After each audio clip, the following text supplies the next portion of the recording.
Broadcasting live from California, get ready for an hour of pure, unapologetic conservative talk radio. Liberals beware, because this is the Wise Conservative Show.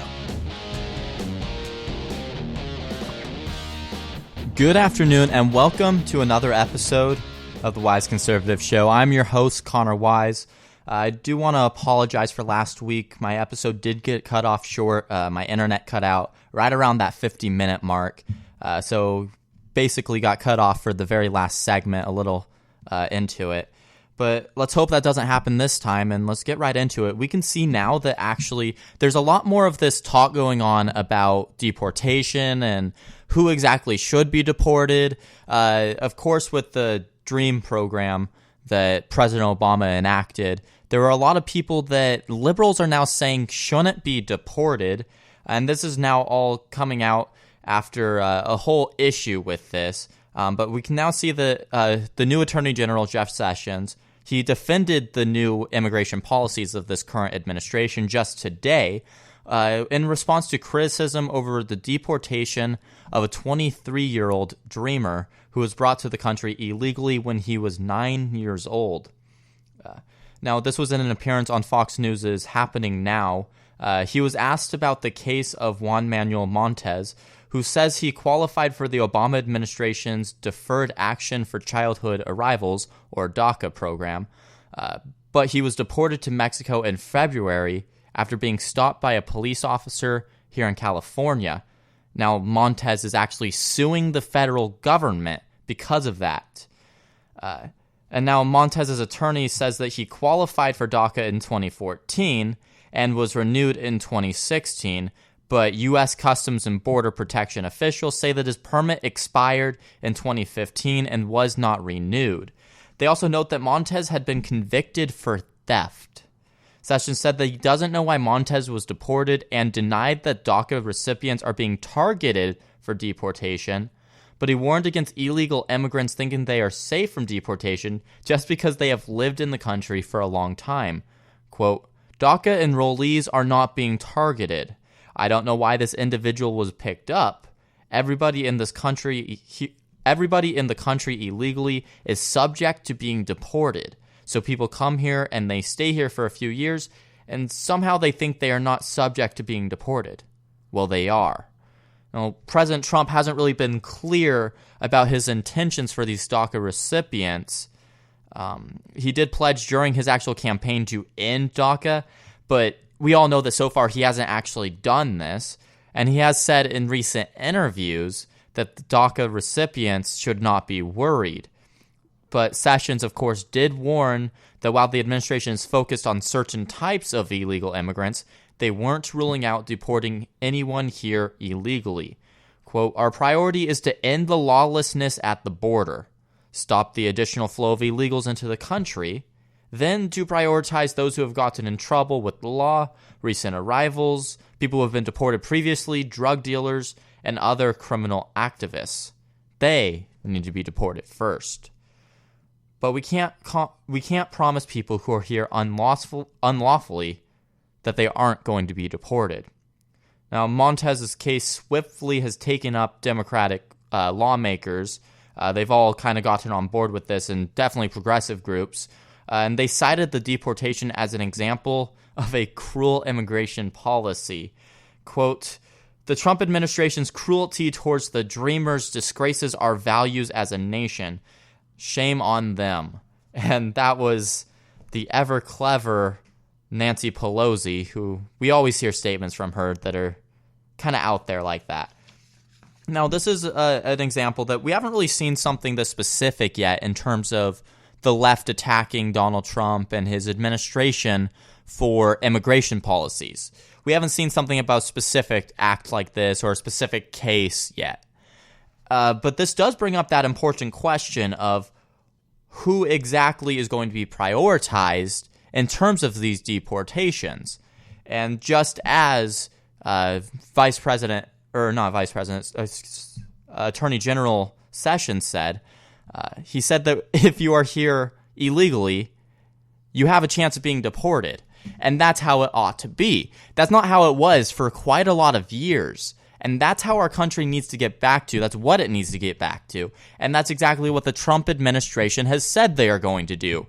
I don't see why the left finds it surprising that suddenly the Trump administration is enforcing immigration laws. And what's even worse is they are trying to defend this person that not only came here illegally, but also was convicted of theft. He's a criminal on 2 counts here. He's not a shining angel that they're trying to support here. They don't even have anyone that's a good image that they're backing in this case. They're backing someone who is a thief, someone who came here illegally, someone who doesn't have any regards for our country's laws. This is just one of many examples of people who come here illegally and then they commit more crimes once they even get here. They don't have any regards for our laws because they are not U.S. citizens. Because they're not members of our society. But they were able to get away with stuff like this under the Obama administration. Under the Obama administration, people were able to come here illegally, stay for many years, and never have to worry about being deported, even when they commit other crimes. Under the Obama administration, we didn't enforce these laws. In fact, he created many different plans to try to protect these people, trying to save these people from being punished for breaking the law. And now suddenly the left is surprised when we're actually trying to enforce those laws. We're trying to actually get these people who are here illegally out of our nation. And people like Nancy Pelosi, all of those different leadership positions within the Democratic Party, you're going to see them time after time jumping on board to cases like this, trying to say that this is, well, in her own words, cruel, trying to, say shame on us. That's something that they love to do. We've seen time after time after time when the Democrats just say shame on you. They start chanting shame, trying to basically pressure people into being accepted by doing the liberal logic way. They're saying that if you don't think the same as them, then shame on you. Because they believe that everyone should be molded to their beliefs, that everyone should agree with them no matter what. They agree that we shouldn't have a border. They think that we shouldn't enforce our laws, unless it comes to gun control. They are so hypocritical in many different areas, and this is just one of them. And we're going to see them actually saying that, oh, Montez, he was this great, outstanding, undocumented citizen. That's what they're going to say. That he lived in this country for, 14 years, and he didn't do anything. Ignoring the fact that he was arrested for theft. And that's actually why he was even deported, was because he was picked up on charges of theft. It's not like the Trump administration is targeting specific individuals. If you are picked up from another crime and they, run everything through and they see that you're here illegally, then they'll actually deport you. That's how it works. Then they'll notify ICE, and then ICE picks them up from the jail. That's how all of this works. It's not like the Trump administration is walking down the street and they're like, oh, you look like you're illegal. I'm going to throw you in the back of this van and you're going to be deported. That's what the left would have you believe. If you listen to everything that the left in this nation is trying to say, you would think that we live in this chaotic world where our government is hunting down people in the middle of streets, where they're taking these people just straight out of their homes every day, just dragging them down the streets and deporting them. This world of chaos is what they want to paint. But that's just simply not happening, folks. Yes, the Trump administration is deporting a lot more than the previous administration, but that's not hard to do. The previous administration deported very little people. They did deport some, but compared to presidents before Obama and Donald Trump even to this point, it was very low. And we know that President Obama didn't want to deport people. We already knew that. But he did everything in his power not to. And now that he's out of office, people are freaking out. Well, I won't say too many people. A vocal minority on the left is what I'd like to call these people. A vocal minority on the left is freaking out, saying that we're living in chaos because of President Trump. And these people have actually become very hostile. This past week, we saw riots, once again, in Berkeley, California. And this, of course, was from the Antifa protesters. Now, if you don't know what that is, it's the anti-fascists. And what they basically do is they dress in all black, wear masks so you can't tell who they are. They go out onto the streets and quote-unquote protest, but what they do is they actually enact violence. You know, Ronald Reagan once famously said, "If fascism comes to America, it will come in the name of anti-fascism." And that's exactly what's happening on the left right now. We see them saying that they're anti-fascist, anti-Donald Trump, you know, comparing Donald Trump to Hitler time after time. But then they're the ones that are using violence to enforce their ideas. They're the ones who are actually assaulting people for just supporting our president. The ones burning the American flag, the ones hating the police, the ones shooting other Americans because they don't agree with their ideology. That is more fascist than anything that the conservative wing of America will ever do. They are very fascist in this moment, and they call themselves anti-fascists. And this is, again, a vocal minority within the left. I'm not saying that all of them are going out there and assaulting Donald Trump supporters, because it's not all of them. But there is definitely a minority that is very vocal, very violent among the left, and it's people who are protesting Donald Trump not only for stuff like this, with Montez being deported and illegal immigration, but also protesting Donald Trump for his tax returns, for his so-called connections with Russia, which I'll get to a little later in this episode. It's time after time they're coming up with new ideas and new claims that they can't really support. And they're, again, doing it in the name of anti-fascism. I find it very ironic and hypocritical that they are claiming that they are the anti-fascists when they go out into Berkeley and across the entire nation, to be honest, and they assault anyone who doesn't agree with them ideologically. But of course, it's a huge deal in California, especially Northern California, up by Berkeley. But now we're seeing California Republicans are actually pushing plans to punish sanctuary cities within California. And of course, Democratic lawmakers in Sacramento want California to become the nation's first sanctuary state. So basically, the entire state as a whole is every city, every town, everything is a sanctuary city. And now Republicans are trying to stop it yesterday with legislation of their own. Here is Travis Allen, who is a Republican assemblyman from Huntington Beach. Quote, California's Democrat politicians have been promoting a policy of sheltering criminals in our state who are here illegally. Californians don't want criminals who are here illegally to be sheltered in their communities. Now, the bill that he introduced did three things. First, it stops state funds from going to any jurisdiction that claims to be a sanctuary or has sanctuary policies in place. Secondly, it mandated state law enforcement to cooperate directly with federal immigration officials. And third, it prohibited the use of tax money to defend criminal aliens.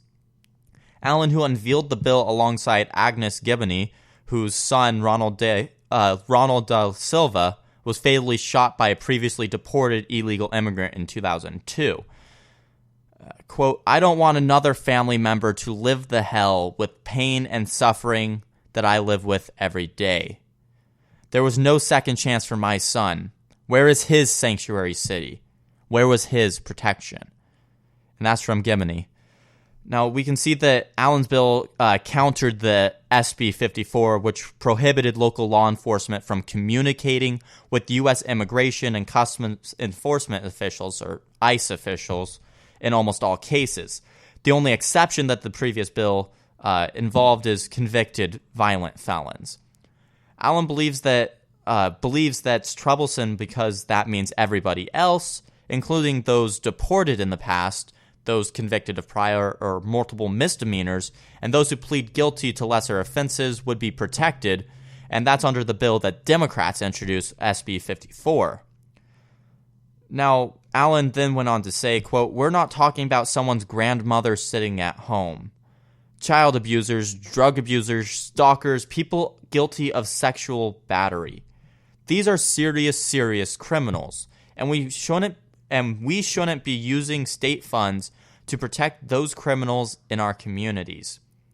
Now, just hours after it being introduced yesterday in Sacramento, the Assembly Committee on Public Safety squashed Allen's bill. He and others definitely expected this. Obviously, it's a very liberal state. Republicans have almost zero power in this state legislature. Allen said that he introduced the bill to influence public opinion and to urge the Trump administration to clarify who among the nation's 11 million illegal immigrants should be deported. And now Hawaii has introduced a nearly identical sanctuary bill that protects criminal aliens, save the most violent convicted felons, just as the California one. So now we see this is obviously going to pass, this sanctuary bill in California. It's going to pass. But this is where Donald Trump and his administration do need to clarify, just as Allen said here. They need to clarify on who they're actually going to be going after first. And that was basically an issue in the first story that I read to you guys as well. People were asking who exactly they were going after first, which illegal immigrants they were actually going to go after first. And I like the way Allen put it here, that they're not talking about someone's grandmother sitting at home that they're going to be deporting here. They're talking about those who are actually going out there murdering people, raping people, committing these very serious crimes, people who have stolen time after time, all of these different crimes that in the current California bill that is proposed, the sanctuary state bill, they're going to be protected. And that's something that will essentially ruin the state. The state is already bad enough with a lot of different sanctuary cities. Of course, LA, San Francisco, San Diego, all of the big cities are sanctuary cities. And that is definitely a bad thing. We see that crime is very high in all of these locales. We see that these illegal immigrants, time after time, have murdered people, have stolen, have raped women. This is a common occurrence with these criminals. And we have to do something about it. The liberals within the California legislature are deranged. They believe that these people aren't criminals, that they aren't committing these crimes, that they shouldn't answer for these crimes. They believe that they should get away scot-free for all of the different things that they've done. They're living in a fantasy world where everything is fine, that these aren't criminals, that they aren't hurting other people. But we all know that's not true, folks.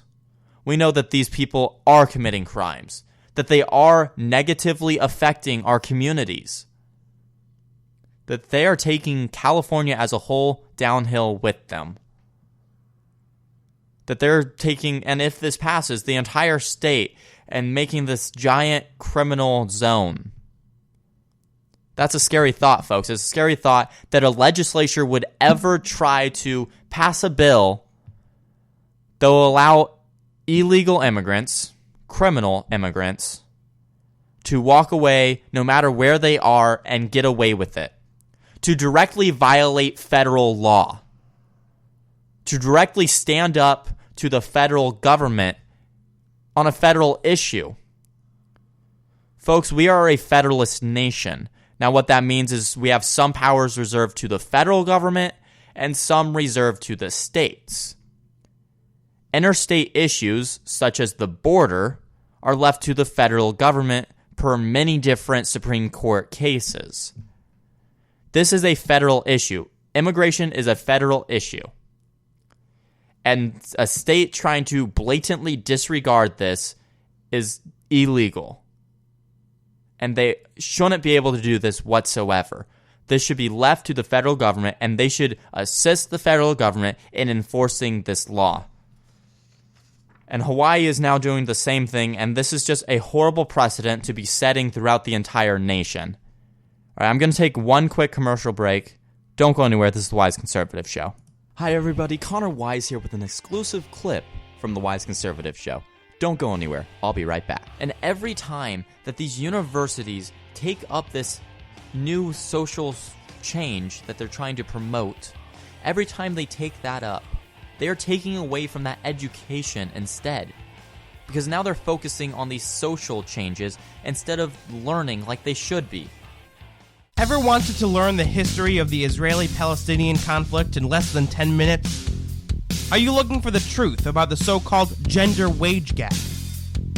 Well, my friends, I'll let you in on a little secret.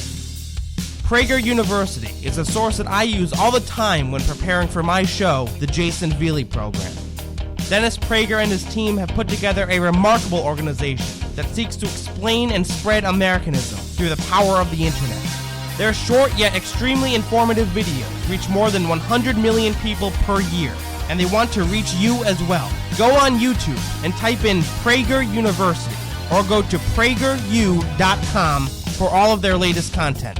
That's Prager, the letter U.com. prageru.com.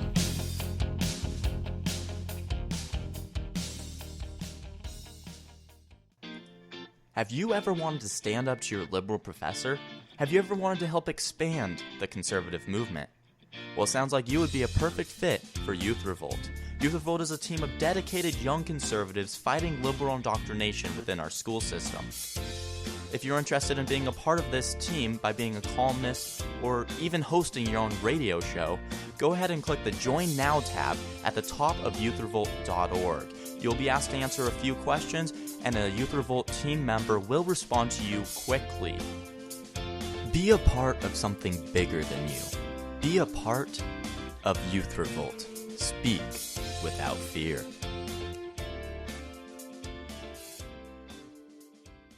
My friends, I'm going to be blunt with you. There are a lot of frauds out there today. People who claim to be conservatives and yet, in one way or another, believe that more government is the solution to our problems. That's not what conservatism is about, and even more than that, that's not what our Constitution is about. I'm Jason Veely, a recent college grad who has the guts to say what needs to be said without pulling any punches. On my radio show, you can expect 100% pure conservatism every single weeknight at 7 o'clock p.m. Eastern Time. Join me as we discuss history, liberty, and conservative philosophy in a style that is just as entertaining as it is educational. Who says we can't have fun tearing down the liberal establishment? Tune in to the Jason Veely Program live every weeknight at 7 o'clock on youthrevolt.org. I'll see you out on the battlefield. Love Trump's hate! Love Trump's hate! Love Trump's hate! Love trumping hate involves a lot more assault and arson than I expected. The Wise Conservative Show, Wednesdays at 6 p.m. Pacific Standard Time, only on Youth Revolt.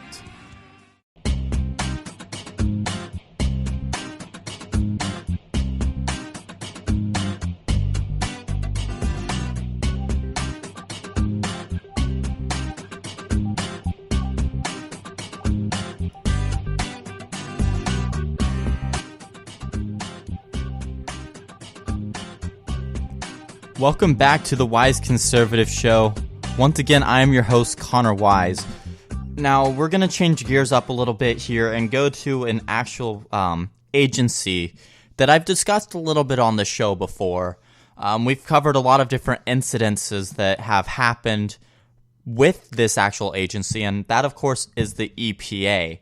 Now, we see that there's definitely a long history of EPA employee misconduct, and now we're saying that it could actually result in layoffs within this agency.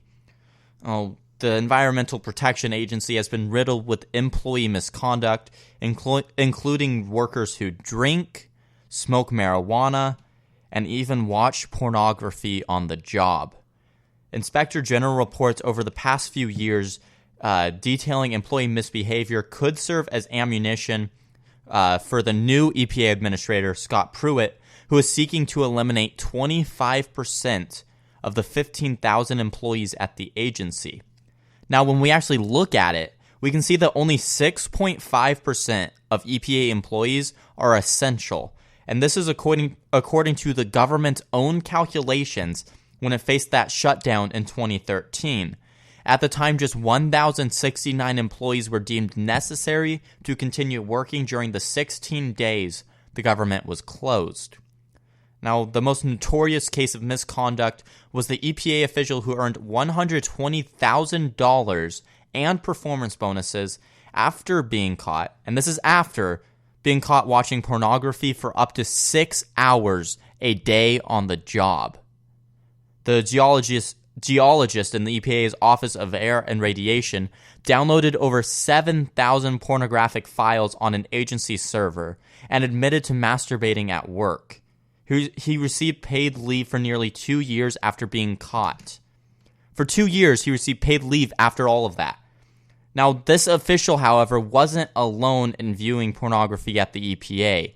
Another employee was suspended just 5 days after admitting that he had, quote, watched pornography regularly at work for the past several years. Now, this is what the Inspector General reported to Congress just last year.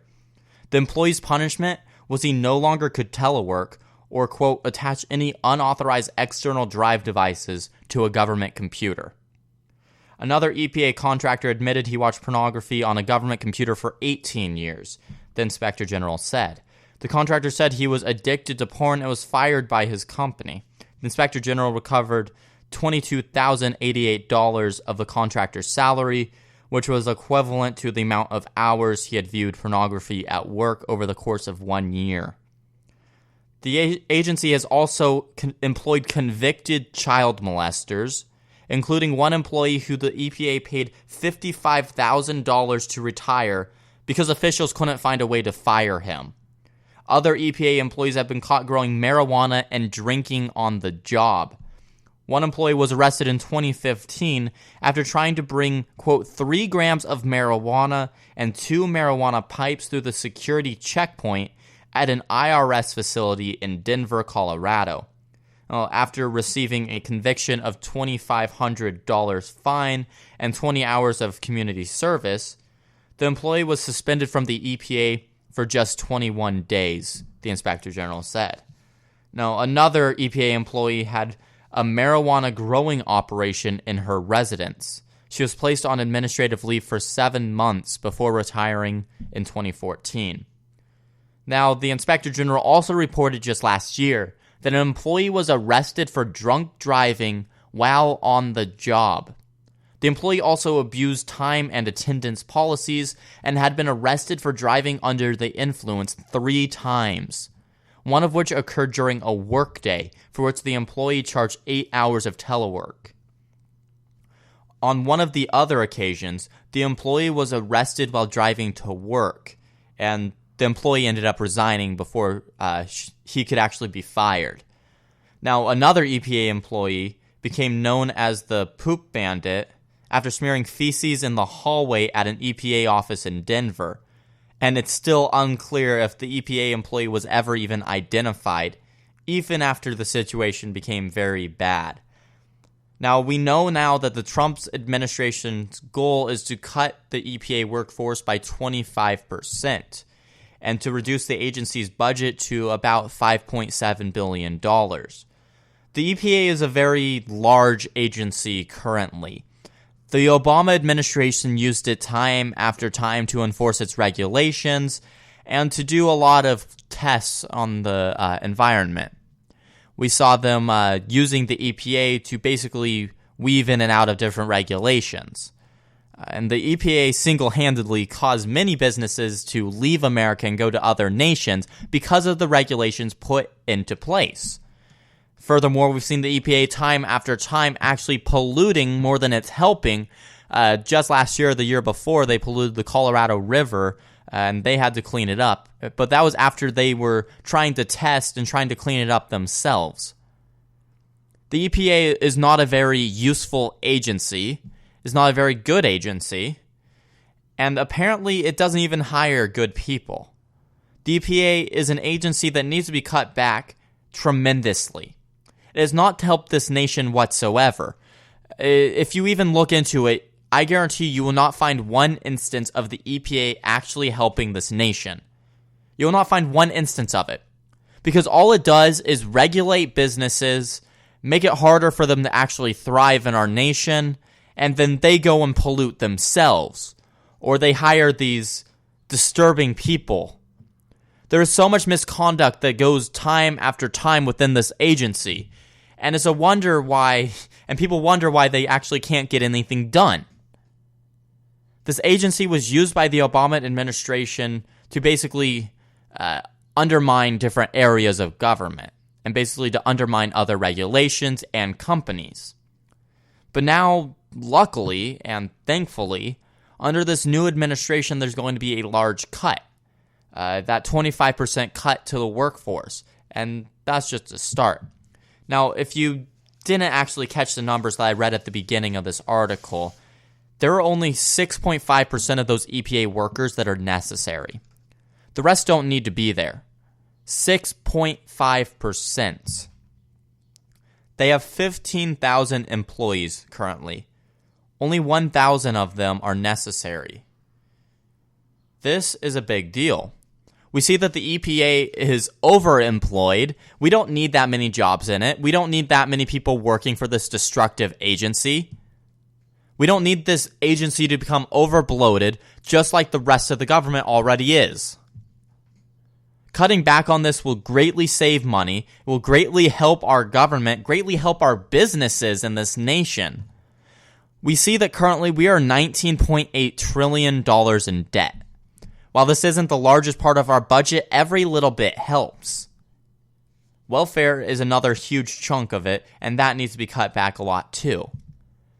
We see that our government has continued to expand its spending, but not actually reduce the amount of deficit that we're using, not actually begin to pay off that debt. They keep getting more and more taxes, and they think, oh, see, that'll pay it off. But they don't actually reduce their spending to help it pay it off. This is just another big step that the Trump administration is taking to actually curtail that. We saw that in Donald Trump's first month as president, the debt went from $19.9 trillion to $19.8 trillion. And that's a big deal, because we saw the debt continually rise under the Obama administration. When Obama took office, the debt was right around $10 trillion. And as you know, when he left, it was $19.9 trillion.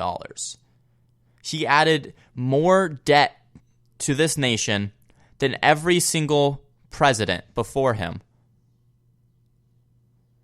We see that the Obama administration did not care about their spending, did not care about limiting themselves. But the Trump administration is finally doing something about this. They're finally actually limiting these different useless programs. And if you ask a Democrat, they're going to say, oh, the EPA is a very important agency. But when they say that, you have to ask them, what has the EPA actually done to help this nation?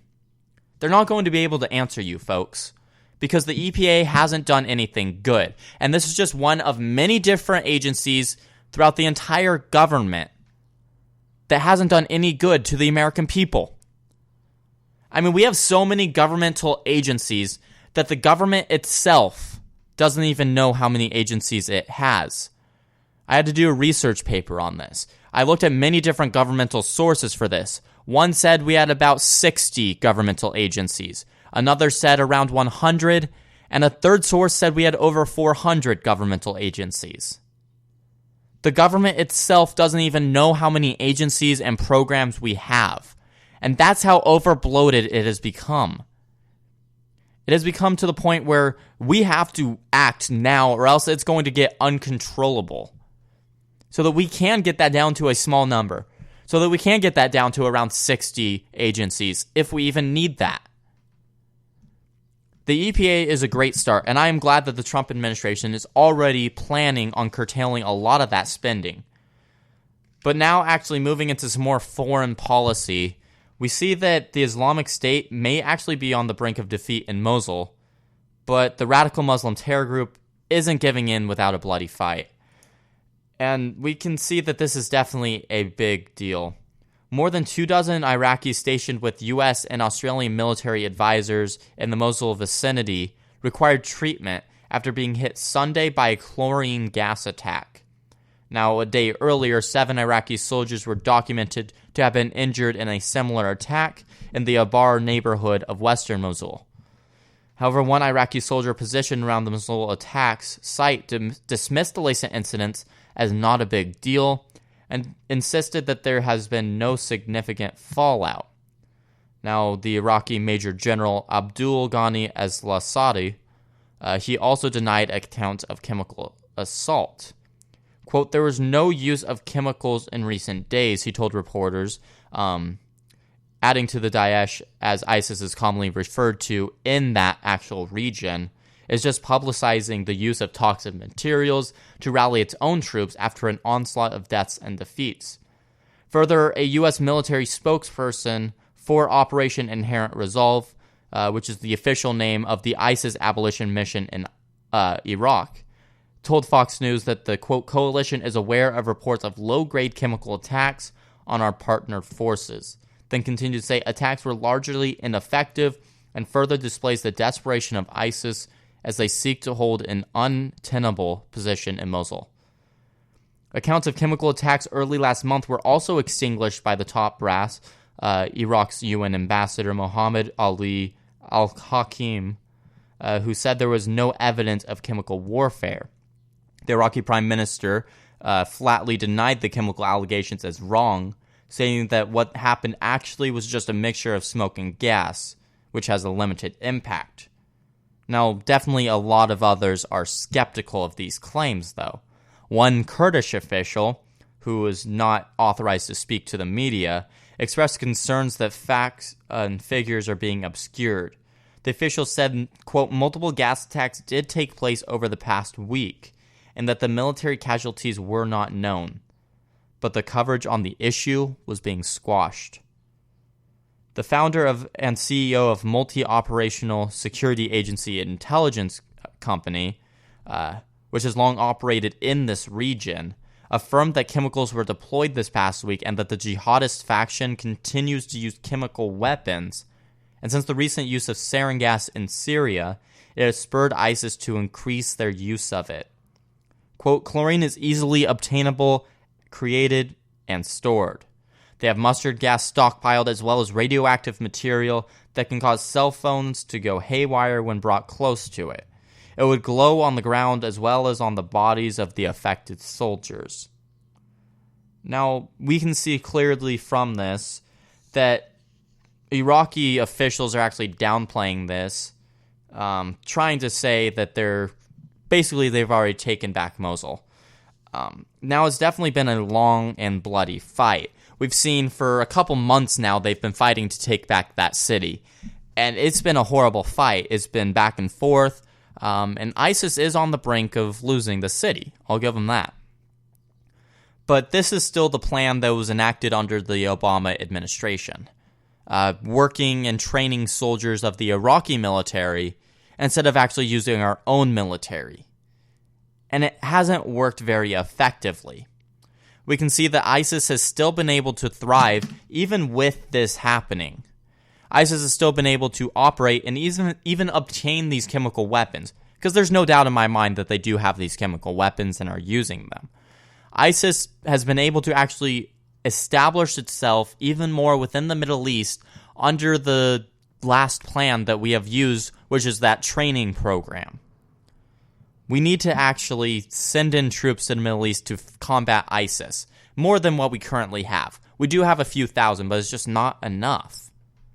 This current plan is not enough, and Donald Trump, he has talked a lot about this, and he said that he's going to increase the numbers. He's going to actually put more boots on the ground, increase the airstrikes against ISIS, and of course, we saw the use of the Moab, or the mother of all bombs, and that was, of course, against ISIS last week, and it destroyed tunnels. And that's just another step in the right direction. We've already seen the Trump administration using all that it has and coming up with plans to better enforce and to defeat ISIS. This is a big deal because the previous administration didn't do such a thing. And Donald Trump is already acting on it, and we can see that ISIS definitely has chemical weapons now. They might have had them for a while, but this is definitely a huge deal. Now we're seeing them using these gases that we last saw used in World War I. Chlorine gas, mustard gas. These gases that are horrible. They do horrible things to the human body. And they were banned after World War I for a reason. And now this radical Islamic terror organization that has time after time proven that they are evil, that they have no respect for civility. Now they have access to them. This is a big deal. We have to act before they actually use them much more than just on the small group of soldiers here. We have to act sooner rather than later because ISIS is getting stronger. They're getting access to better weapons. And quite honestly, they're just getting harder and harder to defeat. So hopefully we're going to see something come out of the Pentagon soon on how to actually defeat the Islamic State. Because right now, it's not looking like they actually have anything coming out currently. So we better see that coming out here within the next few months, hopefully. I'm going to take one last quick commercial break. Don't go anywhere. This is the Wise Conservative Show. Hi, everybody. Connor Wise here with an exclusive clip from the Wise Conservative Show. Don't go anywhere. I'll be right back. How haven't all of these protesters realized that they are the exact reason why Donald Trump was elected in the first place? How haven't they realized that them being crybabies about every single thing in life is exactly why the American people rose up and voted for Donald Trump? They are the whole reason that they have all this misery currently. If you got a business, that you didn't build that. Somebody else made that happen. Get out of here, you idiot. Sorry about that, folks. Jason Veely here, host of the Jason Veely program. I'm a 22-year-old conservative who is fired up and ticked off at the direction the progressive left have taken this country. Join me every weeknight at 7 o'clock as we promote liberty, advance conservative principle, and work to restore the Constitution of the United States. I can get loud and I can get passionate. How can we afford not to when so much is on the line? Tune in to the Jason Veely program, live every weeknight at 7 o'clock p.m. Eastern Time on youthrevolt.org. I'll see you out on the battlefield.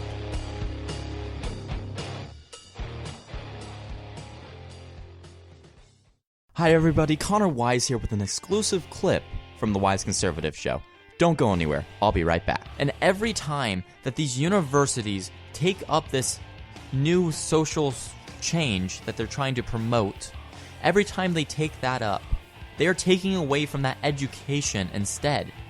Because now they're focusing on these social changes instead of learning like they should be. Calling all young conservatives. Have you ever wanted to write for an online publication? What about host your own conservative radio program?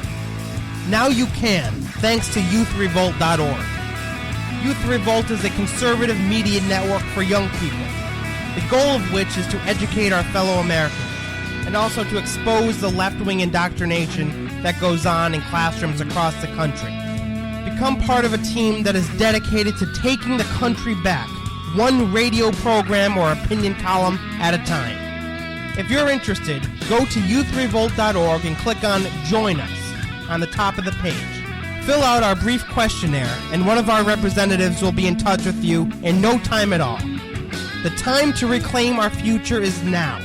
Be a part of something that's bigger than yourself, and join the movement today. Youth Revolt. Speak without fear.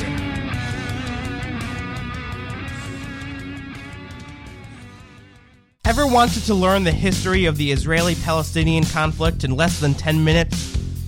Are you looking for the truth about the so-called gender wage gap?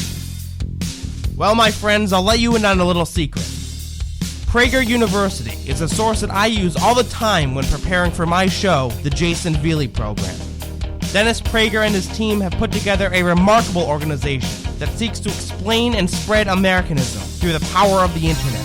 Their short yet extremely informative videos reach more than 100 million people per year, and they want to reach you as well. Go on YouTube and type in Prager University, or go to prageru.com for all of their latest content. That's Prager, the letter U.com. prageru.com.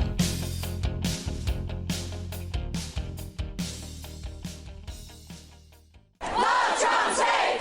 Love Trump's hate! Love Trump's hate! Love trumping hate involves a lot more assault and arson than I expected. The Wise Conservative Show, Wednesdays at 6 p.m. Pacific Standard Time, only on Youth Revolt.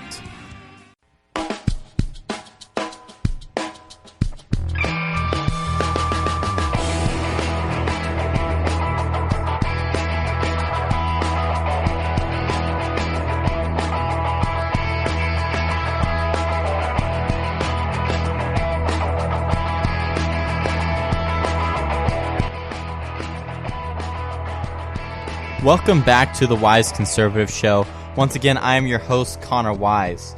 Now, we've seen a lot of talk throughout this past year, and especially throughout the past couple weeks, of North Korea. Now, definitely we all know that North Korea is basically an outlier throughout the rest of the world, and definitely one of the number one enemies of the United States. But a lot of people don't really know too much about this country, and people really want to know how North Korea gets all of this funding for all of these programs that it's doing. I mean, we can see that it's basically, this entire country is a conundrum. It's seemingly barren and with third world living conditions, but we see time after time it holding these grandiose military parades, reminding the world that they definitely have a military. Now, as detached as North Korea appears to be from the rest of the globe, the country is maintaining a stream of revenue from somewhere to finance this impressive slew of intercontinental ballistic missiles.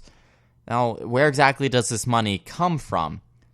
That answer is kind of complex. It's from a myriad of places. We can see that a lot of people have actually looked into this, such as Bruce Klinger, a Heritage Foundation senior fellow, who suggests that North Korea's money flow is very diverse. Quote, North Korea has both an overt and covert economy through which it gains money. The overt economy is predominantly sales of natural resources. The covert economy is harder to estimate, but consists of weapons sales, the counterfeiting of US $100 bills, production and distribution of illegal narcotics, cigarettes, and pharmaceuticals, including Viagra, insurance scams, money laundering, and cybercrime.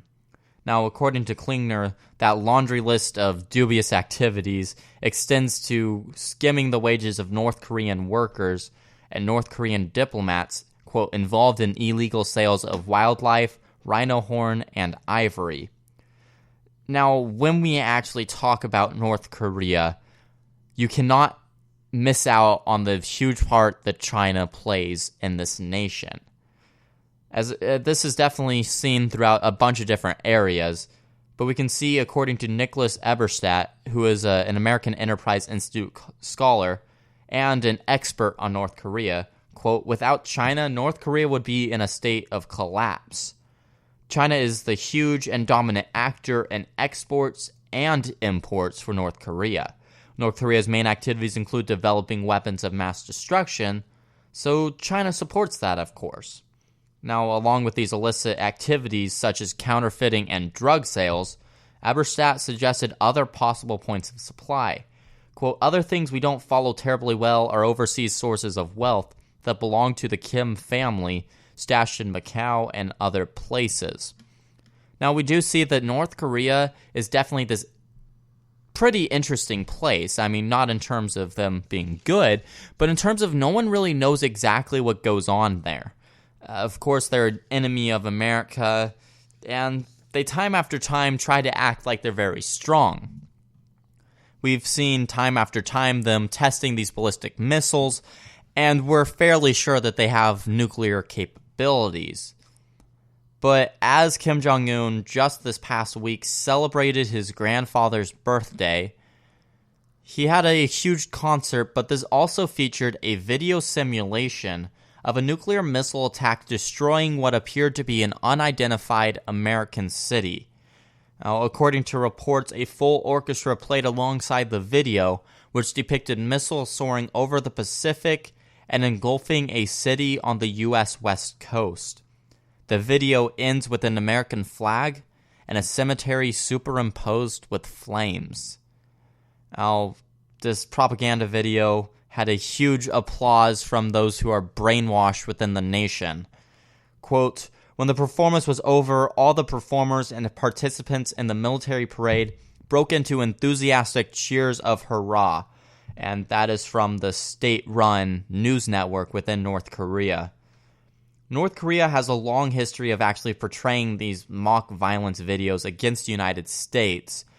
Often they are released to mark national holidays. We saw nearly a month ago the nation actually released this fiery video with scenes including troops blowing up a United States Navy aircraft carrier and bomber. Now, the most recent video comes amid definitely growing tensions between the U.S. and North Korea, and we've seen that both countries have expressed outrage over missile tests and massive military exercises. Definitely there's huge tension that's happening, and we actually see Mike Pence, Vice President Mike Pence, touring the Asian countries around there, basically trying to garner up support against North Korea, which isn't hard to do. But yeah, he's touring all of those different nations, those are allies within the region, and we're also sending another strike force, another fleet over to that area to keep them in check, basically. On Wednesday, just today, we saw that Mike Pence warned North Korea not to test the resolve of the U.S. military, promising it would make an, quote, overwhelming and effective response to any use of conventional or nuclear weapons. Quote, "The United States of America will always seek peace, but under President Trump, the shield stands guard and the swords stand ready." Now, this is what Pence told 2,500 sailors who were dressed in blue fatigues and Navy baseball caps on this morning on their ship.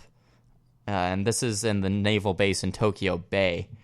Quote, "Those who would challenge our resolve or readiness should know.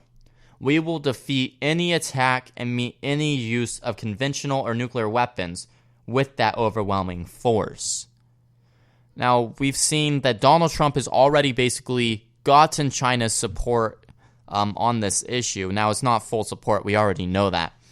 But we saw Donald Trump through tweets of all forms of connection, through tweets basically forcing the Chinese government to hop on board to the anti-North Korean train, saying that if China does not help out, that the U.S. will act alone, and it will act.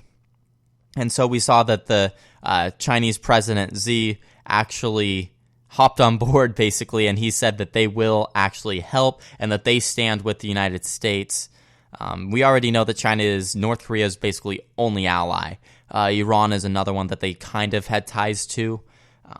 But definitely both of these nations are basically enemies of the U.S. China, economically an enemy, possibly militarily. And, of course, Iran is chanting death to America. North Korea is a nation that has allies that are anti-American. Themselves, they are anti-American. It's this whole issue. But we do see that a lot more threats are coming out of the nation recently. We're seeing these ballistic missile tests increase to the point where they're happening just about every other week now.